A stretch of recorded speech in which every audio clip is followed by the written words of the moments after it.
Di balik gemerlap dunia bisnis Spanyol yang penuh dengan setelan jas mahal dan gedung pencakar langit, Adrian Doria adalah raja yang baru saja jatuh dari tahtanya. Dia seorang pengusaha muda sukses yang memenangkan penghargaan Businessman of the Year. Namun keberhasilannya runtuh dalam satu malam. En su declaración en Laguna, señor Doria. He dicho la verdad. Tenemos 180 minutos para volver a empezar. ¿Qué es lo primero que recuerda?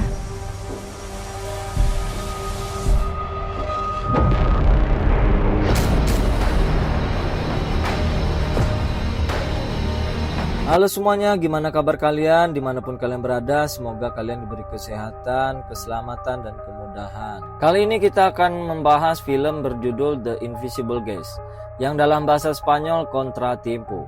Adalah film bergenre thriller misteri asal Spanyol tahun 2016, yang ditulis dan disutradarai oleh Oriol Paulo, yang dibintangi oleh Mario Casas bersama dengan Barbara Leni. Film ini menceritakan tentang upaya seorang pria kaya raya untuk membersihkan namanya dari tuduhan pembunuhan di sebuah ruangan yang terkunci dari dalam. Bagaimana keseruan dan keplot twistan film ini? Mari kita Testigos mulai. oyeron gritos pero no vieron salir a nadie por la puerta de la habitación, que además estaba bloqueada por dentro con una cadena de seguridad. Especularon sobre cualquier manera de salir de allí sin ser visto y no encontraron ninguna. Así que según su versión, el asesino de su amante se evaporó. En su declaración en Laguna, señor Doria. He dicho la verdad. Tenemos 180 minutos para volver a empezar. ¿Qué es lo primero que recuerda?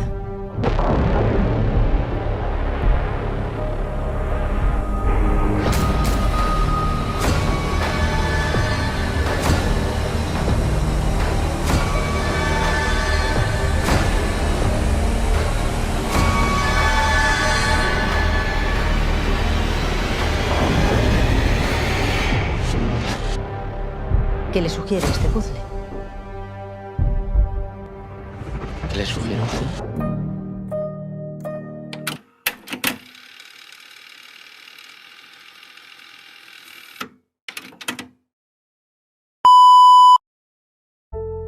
Cerita bermula di sebuah apartemen mewah di Barcelona. Adrian sedang dalam tahanan rumah, menanti persidangan atas kasus pembunuhan yang mustahil. Ia dituduh membunuh kekasih gelapnya yang bernama Laura Vidal di sebuah kamar hotel terpencil di pegunungan, Hotel Bella Vista. Innovación y desarrollo empresarial como el emprendedor del año. Doria, que acababa de asaltar. Yang membuat kasus ini sensasional adalah kondisinya. Kamar hotel itu terkunci dari dalam. Tidak ada jalan keluar, tidak ada orang asing yang masuk, dan hanya Adrian yang ditemukan di sana bersama mayat Laura yang berserakan uang tunai. Media menuduhnya sebagai pria yang menghabisi nyawa kekasihnya sendiri karena ketahuan berselingkuh. Los golpes en la puerta. ¡Policía! ¡Están bien!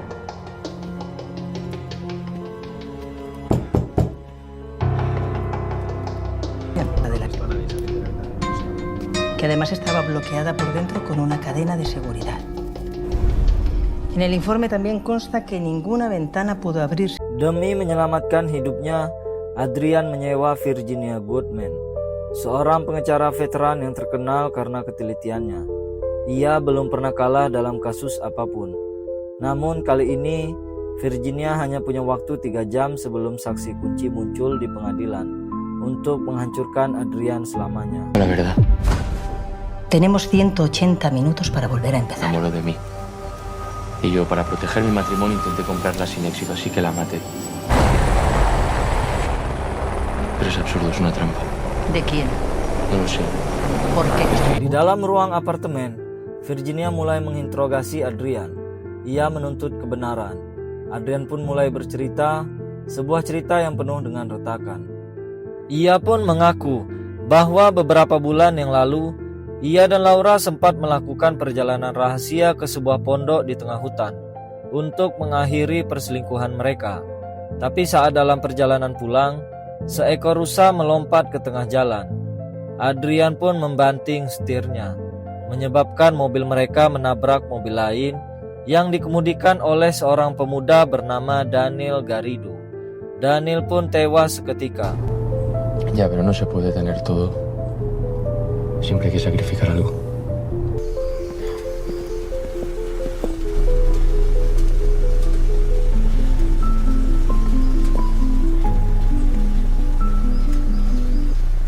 Panik karena karir dan keluarganya akan hancur jika perselingkuhan itu terbongkar.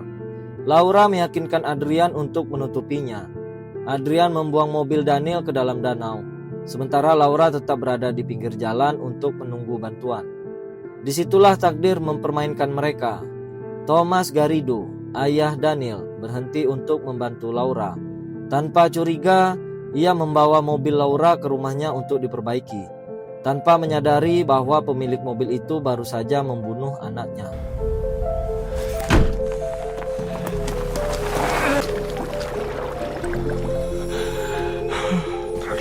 ¿Cuánto tardaría? La grúa. No, usted en arreglar el motor. Tranquila, tú avísame cuando sepas cuándo despegáis. No hace Elvira, falta. mi mujer, ella es Raquel, que se ha chocado con un ciervo y se le ha bloqueado el sistema de arranque. Se lo voy a reseteado y va perfectamente. ¿Se queda a cenar con nosotros? Seguro que mi mujer ya la ha convencido. Voy a llamarlo otra vez.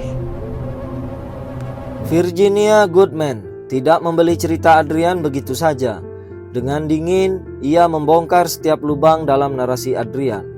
Kebohongan harus dibangun dengan detail yang sempurna. Ia memaksa Adrian untuk menceritakannya lebih detail. Grabada en la retina. Me proyecté en su dolor. ¿Qué hacemos? Dime qué hacemos. Se me ha ocurrido algo.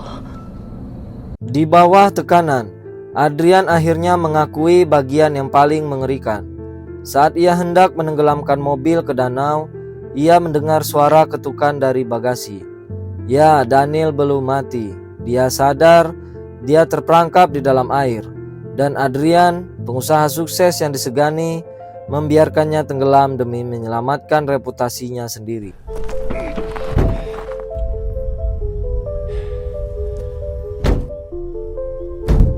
Creímos que había muerto, se lo juro.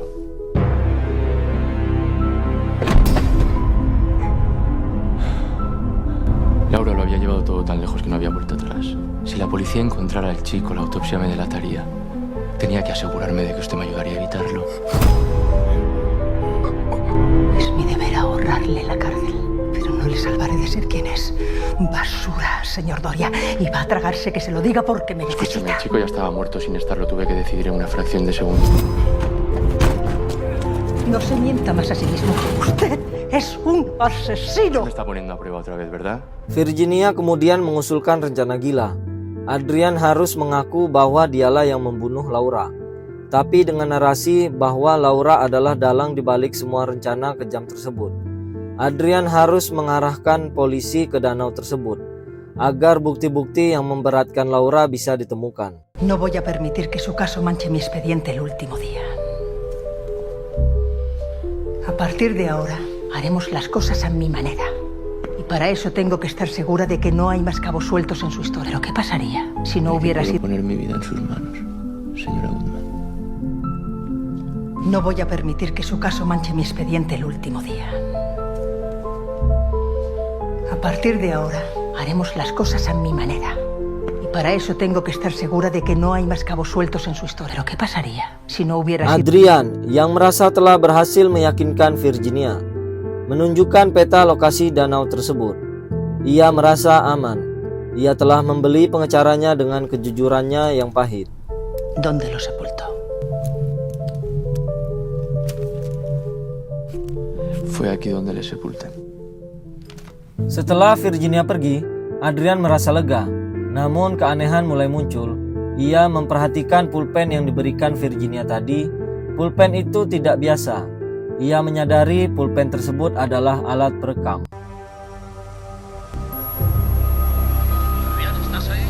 Dame un segundo, ahora te llamo.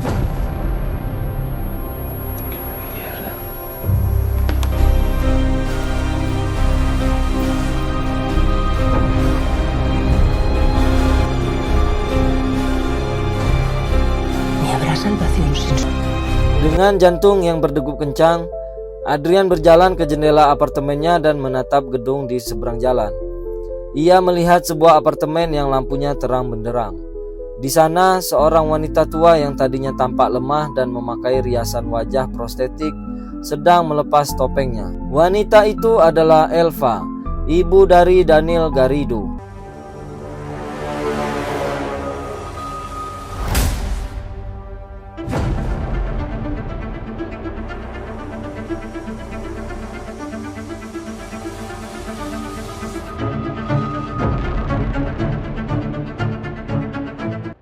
Adrian seketika membeku.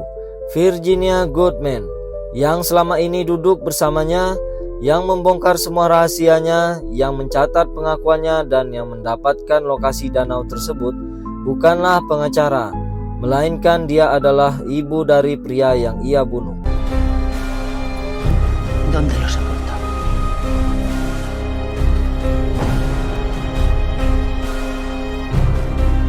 Elva Garrido telah menyamar menjadi pengacara hebat untuk memancing pengakuan langsung dari mulut pembunuh anaknya sendiri. Di saat yang bersamaan, Virginia Goodman yang asli mengetuk pintu apartemennya Adrian untuk memulai pembicaraan. Sementara di seberang jalan, Thomas Garrido sudah berada di telepon dengan polisi, menyerahkan rekaman pengakuan penuh Adrian.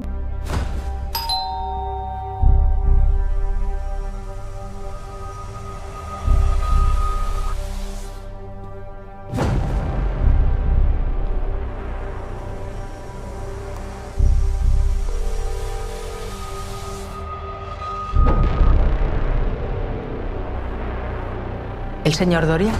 Me llamo Tomás Garrido. Soy Virginia Goodman. Soy el padre de Daniel Garrido. Quiero contarles la verdad de lo que le pasó a mi hijo. Adrian Doria akhirnya kalah, bukan oleh polisi, bukan oleh bukti forensik, tapi oleh dua orang tua yang hanya menginginkan satu hal, keadilan untuk anak mereka yang tewas di dalam danau. Pesan moralnya, cerita ini bukan hanya soal pembunuhan, tapi tentang konsekuensi. Adrian berpikir bahwa uang dan kekuasaan bisa menutupi masa lalu dan dosa yang selalu membayanginya. Namun sepandai-pandainya seseorang menyembunyikan bangkai, pada akhirnya kebenaran akan menemukan jalannya. Bahkan jika kebenaran itu harus menyamar. Así que se aseguró de que nadie... Apakah kamu merasa akhir dari film ini sangat memuaskan? Atau menurutmu Adrian seharusnya punya cara lain untuk meloloskan diri? Tulis pendapat kalian di kolom komentar. Jangan lupa like dan subscribe. Saya pamit, sampai jumpa di alur film berikutnya.